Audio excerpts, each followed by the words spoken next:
Hello everyone, wishing you all a very happy 2025, and yes, you have read that title correctly. Voldemort wasn't actually going to kill Lily Potter. This is a fact. Lily, the woman whose eventual death resulted in him disembodying himself. I know, it's very ironic, but we're going to talk about this today because I'm sure there are a lot of you who are probably thinking, wait, what? Hold on. Voldemort was going to spare Lily Potter? How did that come about? Well, it all begins with this man here, Severus Snape. Now, I'm not trying to insult anyone's intelligence here, but we've got to go back in time in order to be able to explain this whole situation properly.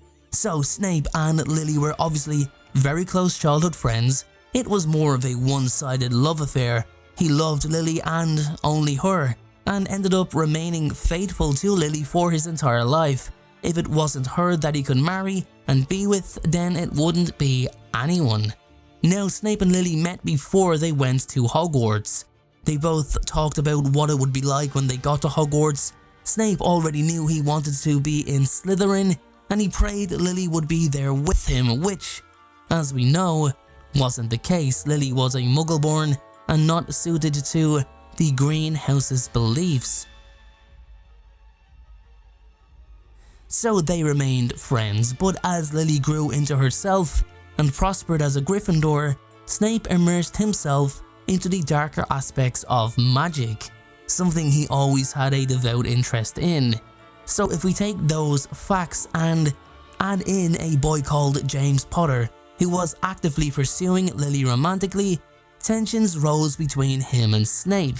Now, these tensions turned quite vicious between the two, a viciousness that erupted into attacks on each other. Unfortunately for Snape, there was only one of him and 4 of James, of course. I'm talking about the other 3 Marauders. Now, this allowed them to basically gang up on Snape, getting the better of him on numerous occasions.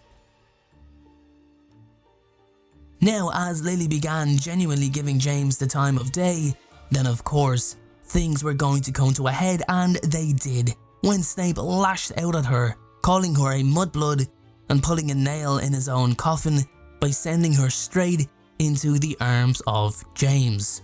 This then further pushed Snape towards someone who seen his value, even if Lily couldn't. I think Lily did, but Snape never really played his cards right. But anyway, Snape drifted further into the dark arts and straight into Voldemort's ranks.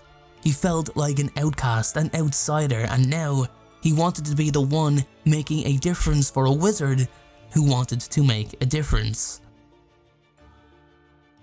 So Snape becomes a Death Eater, receives the Dark Mark, and works his way up the ranks, becoming one of Voldemort's most trusted servants. And it's not long before Snape comes across a crucial piece of information that basically kicks off the entire chain of events of the Harry Potter series.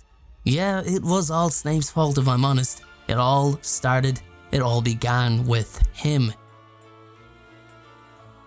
Snape was eavesdropping on the conversation about the prophecy and was thrown out before he could hear the full thing, but it was enough information to take to Voldemort in order to warn his master about the strong possibility of his downfall at the hands of a child who was now marked as his equal, or someone the Dark Lord would mark as their equal.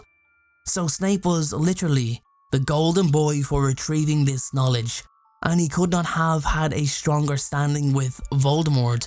Snape knew that a newborn child was going to be killed, so his master could not be challenged. And can we just acknowledge this for a moment? He was fine with that. If Voldemort, for example, had chosen Neville Longbottom, the only other eligible child alongside Harry for the prophecy to be about, it wouldn't have been a problem. It would be like, yes, my lord, go ahead and murder Neville. I'll just grab a butterbeer while I'm waiting. However, it all comes crashing down when Voldemort decides to go after Lily's son Harry, which means he will smash through anyone who gets in his way, aka Lily and James Potter. So Snape didn't care what happened to James. He hated him. so he had no qualms about him being dispatched, killed, murdered, whatever way you want to look at it. And he didn't really care about Harry's well-being either.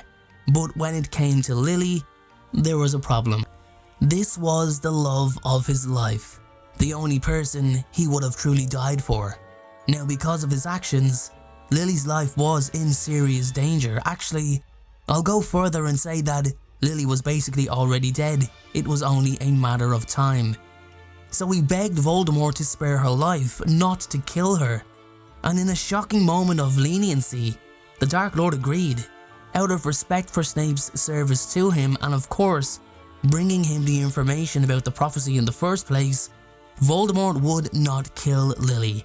And here's where Snape's request actually ended up saving Harry, because Lily didn't do this all on her own. It all came down to the Dark Lord's choice of words. He went to Godric's Hollow, he killed James Potter, but when he encountered Lily, he gave her the choice to step aside. He gave her the choice to move out of the way, and Lily's choice was to stand between Voldemort and her son with her hands by her side. She didn't plead, she didn't resist, she didn't fight. She stood still and refused the offer to live. That is what made the protection over Harry so strong. However, we all know Lily was never going to stand aside and just allow Voldemort to kill her son. And Voldemort also knew that. But by giving Lily the choice, the Dark Lord kept his words to Snape, and therefore Snape couldn't really object any further, as in Voldemort's eyes, he should have been grateful to even be granted the possibility of leaving Lily alive. It was only after Lily's death that Snape actually changed sides and dedicate his life to making it up to Lily for originally delivering information that led to her and her husband's downfall. So anyway guys, let me know what you think in the comment section below. Snape started this whole thing and was crucial in Lily's protection over Harry being at maximum strength. Let me know what you think down below. I'll catch you all in the next video.